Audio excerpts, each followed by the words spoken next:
Hello everyone, आप सभी का स्वागत है आपके अपने यूट्यूब चैनल हिंदी क्लासेस पर। आज हम पढ़ने वाले हैं क्लास 11वीं केमिस्ट्री में केमिकल बॉन्डिंग के अंदर एप्लीकेशंस ऑफ डाइपोल मोमेंट। तो जो एप्लीकेशन ऑफ डाइपोल मोमेंट है ये आज का हमारा टॉपिक रहने वाला है और इसके अंदर हम तीन एप्लीकेशंस को पढ़ेंगे। एक तो है सिस एंड ट्रांसफॉर्म्स, दूसरा है बॉन्ड लेंथ और तीसरा है बॉन्ड एनर्जी। इससे पहले वाले वीडियो में हमने डाइपोल मोमेंट को डिस्कस किया था और आज हम उसके एप्लीकेशंस को पढ़ेंगे। एप्लीकेशंस तो बहुत सारे हैं लेकिन यहाँ पर तीन मेन है क्लास 11 के पॉइंट ऑफ व्यू से, यूपी बोर्ड और सीबीएसई बोर्ड दोनों के लिए। एक तो है हमारा ये लिख दिया है मैंने, सिस एंड ट्रांसफॉर्म्स, दूसरा है बॉन्ड लेंथ और तीसरा है बॉन्ड एनर्जी। ठीक है, तो देखिए ये तीनों के तीनों आपने थंबनेल में भी देख लिए होंगे। तो ये हमारी डाइपोल मोमेंट के एप्लीकेशंस हैं, इनको आज हम डिस्कस करेंगे। और इससे पहले वाले वीडियो में जो डिस्कस किया था हमने, अगर आपने वो वीडियो नहीं देखी अब तक तो उसको देख लीजिएगा।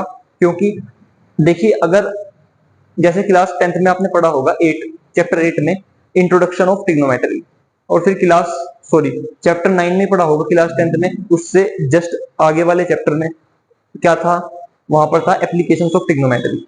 तो अगर आपने ट्रिग्नोमेट्री नहीं पढ़ी है तो आप ट्रिग्नोमेट्री के एप्लीकेशन नहीं कर सकते हो। मतलब अगर आप साइन 90 डिग्री की वैल्यू निकालना नहीं जानते, अगर आप साइन 90 डिग्री से कोस 90 डिग्री की वैल्यू निकालना नहीं जानते हो, या साइन और कोस से आप टेन की वैल्यू निकालना नहीं जानते हो, तो फिर आप एक समकोण त्रिभुज इसको सोल्व भी नहीं कर सकते हो।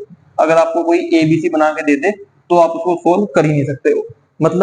मतलब बात यह है कि आपको पहले टॉपिक को पढ़ना जरूरी है, उसके बाद उसकी एप्लीकेशंस को डिस्कस किया जाता है। चलिए स्टार्ट करते हैं अपना टॉपिक। तो यहाँ पर भाई सिस एंड ट्रांसफॉर्म्स हम बाद में डिस्कस करेंगे, पहले हम डिस्कस करेंगे बॉन्ड लेंथ और बॉन्ड एनर्जी को। चलिए जी, तो सबसे पहले क्या देखते हैं, सबसे पहले देखते हैं हम बॉन्ड लेंथ।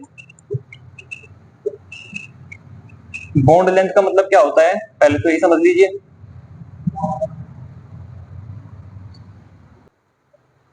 तो देखिए बॉन्ड लेंथ क्या होता है वो देखिए आप लोग।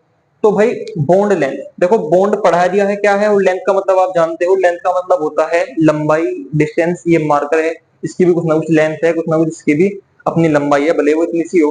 ठीक है, तो बॉन्ड लेंथ। तो देखिए मान लीजिए कोई मॉलिक्यूल है हमारे पास HCl, HCl से समझाऊंगा मैं।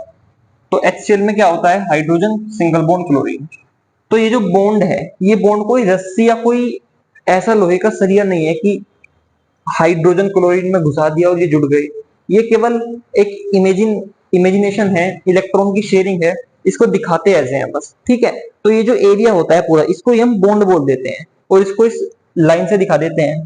ठीक है, अब इस बॉन्ड की कुछ ना कुछ डिस्टेंस होती है कि भाई यहां से लेकर के यहां तक की कुछ ना कुछ डिस्टेंस है, उसको ही हम बॉन्ड लेंथ बोलते हैं।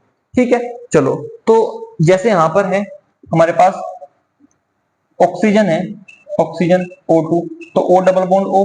अब यहाँ पर ये डबल बॉन्ड है तो इसकी भी कुछ ना कुछ लेंथ होगी, यहां से लेकर के यहां तक की लेंथ इसकी भी होगी, ऐसे यहां से लेकर यहां तक की लेंथ इसकी होगी।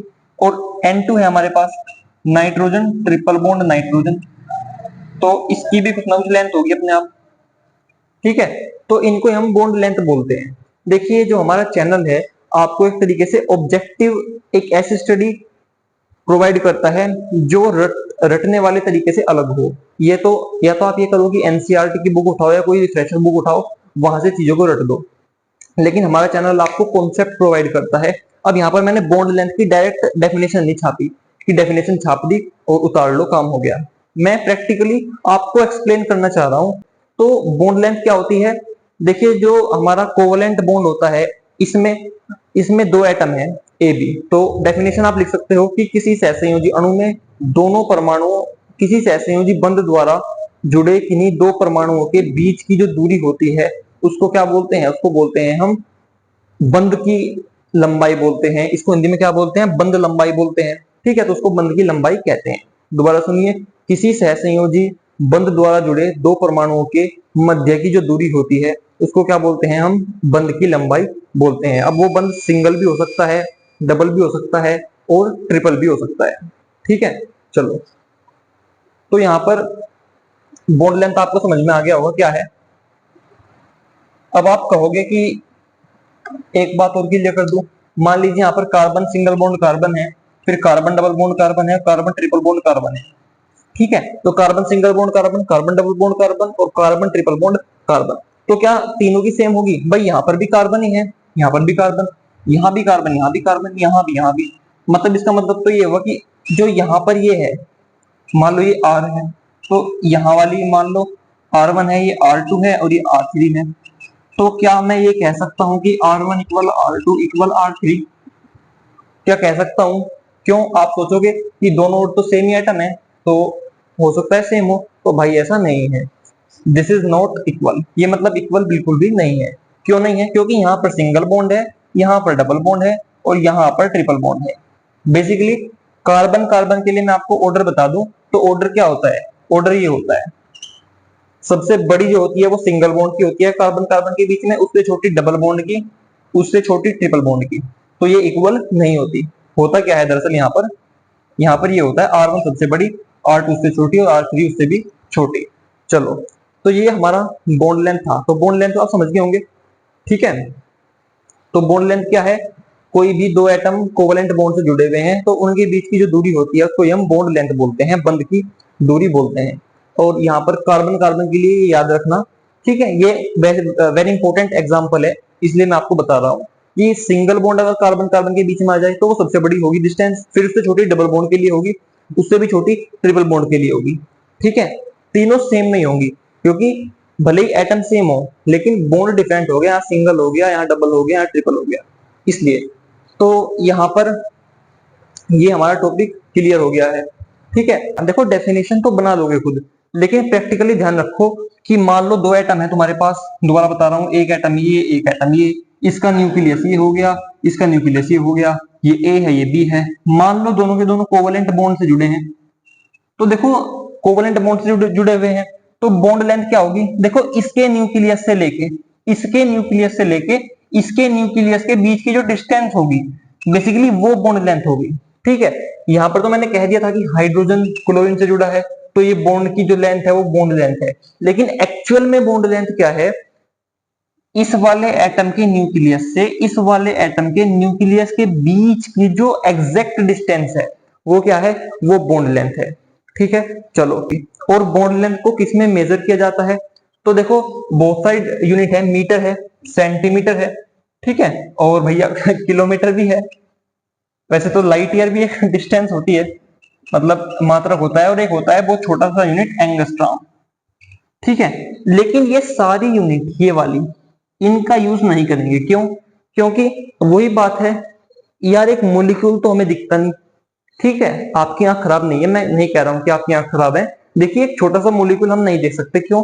क्योंकि बहुत छोटा होता है। अगर हमारे सामने भी हो ना तो हम बिल्कुल सिंपली देख नहीं सकते उनको, कि चाहे बिल्कुल ऐसा आदमी हो जिसकी मतलब जो 25 सेंटीमीटर पर हो, जिसका आंख का बिल्कुल सही हो, स्वस्थ नेत्र हो, वो भी नहीं देख सकता। क्यों? क्योंकि मोलिक्यूल बहुत छोटे होते हैं।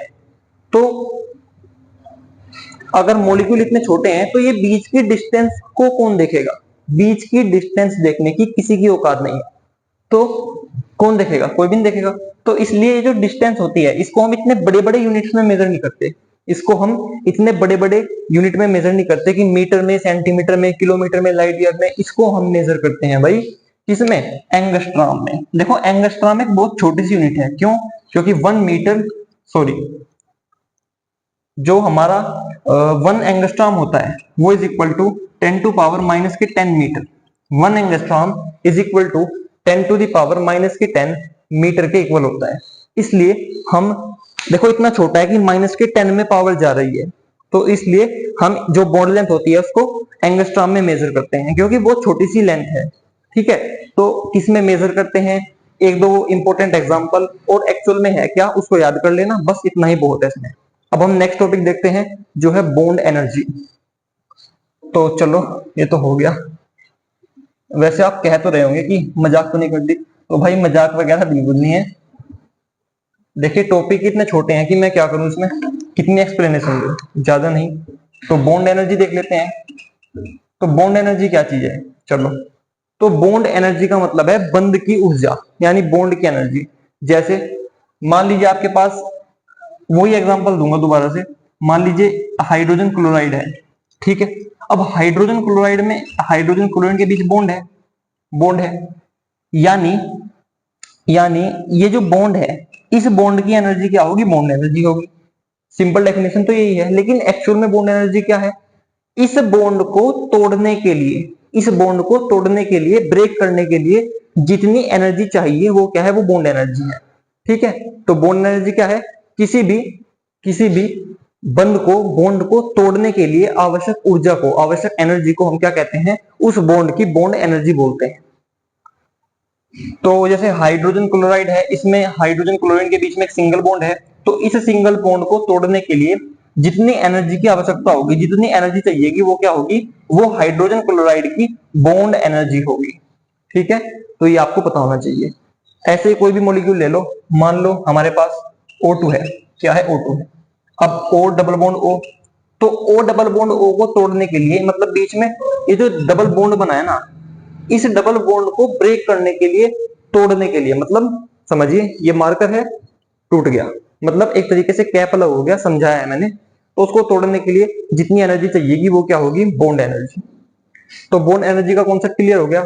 अब एक बात और ध्यान रखिएगा, जो हमारी बॉन्ड एनर्जी होती है, बॉन्ड एनर्जी होती है वो inversely proportional to bond length, bond length. ठीक है, ध्यान रखिएगा, bond energy inversely proportional to bond length. जितनी ज्यादा बॉन्ड लेंथ होगी उतनी कम बॉन्ड एनर्जी होगी। ठीक है, जितनी ज्यादा बॉन्ड लेंथ होगी उतनी कम बॉन्ड एनर्जी होगी, और जितनी जितनी कम बॉन्ड लेंथ होगी उतनी ज्यादा बॉन्ड एनर्जी होगी। सिंपल सी बात है। देखिए, मान लीजिए ये है बहुत बड़ा, ये बॉन्ड है इतना बड़ा, मानने के लिए समझिए। अब इस इतने बड़े बॉन्ड को कोई भी आराम से तोड़ देगा। ठीक है, आप सपोज कीजिए आपके पास एक इतनी बड़ी लकड़ी है, इतनी बड़ी लकड़ी है, अब उस इतनी बड़ी लकड़ी को आराम से तोड़ दोगे। लेकिन अगर आपके पास इतनी सी लकड़ी है, मान लीजिए इसके जितनी, कैप जितनी, तो इसको कैसे तोड़ोगे? बहुत ज्यादा जान लगानी पड़ेगी, तब जाकर के ये टूटेगी। तो वही है, जितनी ज्यादा बॉन्ड एनर्जी होगी ना, उतनी ही कम कम बॉन्ड लेंथ होगी, या उल्टा समझ लो, जितनी कम बॉन्ड लेंथ होगी उतनी ज्यादा बॉन्ड एनर्जी होगी। तो ये टॉपिक क्लियर होना चाहिए था, बहुत ज्यादा इंपॉर्टेंट है। तो बॉन्ड लेंथ हो गई और बॉन्ड एनर्जी हो गई। अब हम नेक्स्ट टॉपिक समझेंगे जिसका नाम है सिस एंड ट्रांसफॉर्म। ये भी बहुत छोटा सा टॉपिक है, देख लेते हैं, आइए।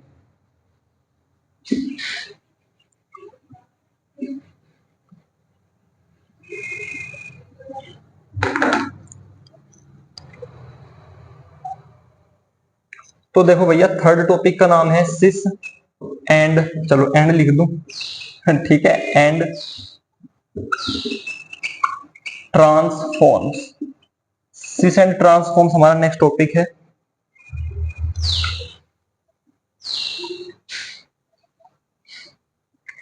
सिस ट्रांसफॉर्म्स एग्जांपल के जरिए, एक इमेज के जरिए मैं आपको बताऊंगा। यहाँ पर आप ये दो इमेज देख रहे होंगे। ठीक है, इन इमेज में आपको एक मॉलिक्यूल दिखाई दे रहा है। तो देखिए, वो जो मॉलिक्यूल है, उस मॉलिक्यूल में आपको जितने दो स्ट्रक्चर दिख रही हैं, पहले स्ट्रक्चर में जितने नंबर ऑफ एटम्स हैं, दूसरे स्ट्रक्चर में भी उतने ही नंबर ऑफ एटम्स हैं। पहले स्ट्रक्चर में जितने नंबर ऑफ एटम्स हैं उतने ही दूसरे स्ट्रक्चर में नंबर ऑफ एटम्स हैं। तो चेंज देखिए कहां पर है। यहां पर आपको दिख रहा है कार्बन डबल बॉन्ड कार्बन, इस वाले में भी कार्बन डबल बॉन्ड कार्बन। अब दोनों में ऊपर ध्यान दीजिए, दोनों में ऊपर क्या है? जिस तरफ दोनों में ऊपर क्लोरीन है उस तरफ ही दोनों में ऊपर हाइड्रोजन है। भाई पहले वाले में देखो, ऊपर क्लोरीन, इधर हाइड्रोजन। दूसरे वाले में भी सेम बिल्कुल फॉर्मेशन है, इधर क्लोरीन इधर हाइड्रोजन। चलो, अब एक के नीचे लिखा हुआ है सिस, एक के नीचे लिखा हुआ है ट्रांस, तो क्या डिफरेंस है देखो। अब पहले वाले में देखो, पहले वाले में, अब नीचे वाली फॉर्मेशन को देखो, क्लोरीन के नीचे क्लोरीन है और हाइड्रोजन के नीचे हाइड्रोजन है। क्लोरीन के नीचे क्लोरीन है और हाइड्रोजन के नीचे हाइड्रोजन है। और इधर देखो, इधर क्या है? इधर थोड़ा उल्टा हो गया नीचे, सेकंड वाले में जिसमें ट्रांस लिखा हुआ है उसमें उल्टा हो गया। क्या? जिधर मतलब क्लोरीन के नीचे हाइड्रोजन आ गया और हाइड्रोजन के नीचे क्लोरीन आ गया, तो ये हमारी ट्रांस हो गई। समझ रहे हो? इधर सिस है और इधर ट्रांस है। अब सिस में क्या है? क्लोरीन के नीचे क्लोरीन, हाइड्रोजन के नीचे हाइड्रोजन। और ट्रांस में क्या है? ट्रांस में यहां पर क्लोरीन के नीचे हाइड्रोजन और हाइड्रोजन के नीचे क्लोरीन। मतलब सिस में तो जैसी फॉर्मेशन ऊपर है ऐसी फॉर्मेशन नीचे है, लेकिन ट्रांस में क्या है? ट्रांस में जैसी फॉर्मेशन ऊपर है जस्ट उसकी उल्टी फॉर्मेशन नीचे है। तो हम यहां से समझे कि सिस और ट्रांस में क्या होता है, सिस में और ट्रांस में, सिस में और ट्रांस में फॉर्मेशंस में चेंज आता है। हम एक ही मॉलिक्यूल की सिस भी बनाते हैं, सिस वाली संरचना, और उसी मॉलिक्यूल की हम ट्रांस भी बनाते हैं। दोनों एक ही मॉलिक्यूल की हैं। क्यों? क्योंकि जो मॉलिक्यूलर फॉर्मूला इसका है वही मॉलिक्यूलर फॉर्मूला इसका है, मतलब जो सिस का है वही ट्रांस का है, केवल स्ट्रक्चर में डिफरेंस है, फॉर्मेशन में, उसकी बॉन्डिंग में, जो एटम उसमें इधर लगा है उसमें उधर लगा है। तो एक कंपैरिजन के बेस पर इसको सिस बोल दिया गया और इसको ट्रांस बोल दिया गया। चलिए अब देखो सिस ट्रांस बहुत सारे मॉलिक्यूल के लिए एग्जांपल बन सकते हैं। बस जो आपका डाइपोल मोमेंट है, डाइपोल मोमेंट के बेस पर समझिए, जो सिस होती है उसका डाइपोल मोमेंट बहुत ही ज्यादा होता है ट्रांस की अपेक्षा। सिस का डाइपोल मोमेंट ट्रांस की अपेक्षा बहुत ज्यादा होता है, लेकिन ट्रांस का डाइपोल मोमेंट बहुत ही मिनिमम होता है, लगभग जीरो। ट्रांस का डाइपोल मोमेंट तो लगभग जीरो होता है, बहुत मिनिमम। तो इस तरीके से आप देख सकते हो, जिसका अगर आपको दो स्ट्रक्चर दी गई है, कहा गया है सिस बताइए ट्रांस, तो जिसका डाइपोल मोमेंट ज्यादा होगा उनमें वो क्या होगी, वो सिस होगी, और जिसका लगभग जीरो ही होगा, वो थोड़ा सा होगा, वो हमारी ट्रांस होगी। तो इस तरीके से हमने क्या समझ लिया, सिस और ट्रांस को क्लियरिफाई कर लिया, ठीक है। और सिस को हिंदी में बोलते हैं भाई समकक्ष, और ट्रांस को बोलते हैं विपक्ष। हमने यहाँ पर सिस और ट्रांस को समझ लिया है। अब नेक्स्ट वीडियो हमारी ऑक्टेट रूल के एक्सेप्शन के ऊपर होने वाली है, ठीक है। और इस वीडियो को जितना हो सके शेयर करें, क्योंकि हो सकता है जिन्होंने पहली वीडियो देखी हो उन्होंने वो इस वाली वीडियो को मिस कर जाए। तो इसको ना तो आपको मिस करना है और ना ही अपने दोस्तों को इस वीडियो को मिस करवाना है, उन्हें भी शेयर करें ताकि वो भी इस टॉपिक को समझ पाए। और अगर वीडियो अच्छी लगे तो उसको लाइक कर दीजिएगा और चैनल को सब्सक्राइब कर दीजिए ताकि आपको आने वाली वीडियो का नोटिफिकेशन एडवांस में मिल जाए। मिलते हैं आपसे नेक्स्ट वीडियो में। धन्यवाद।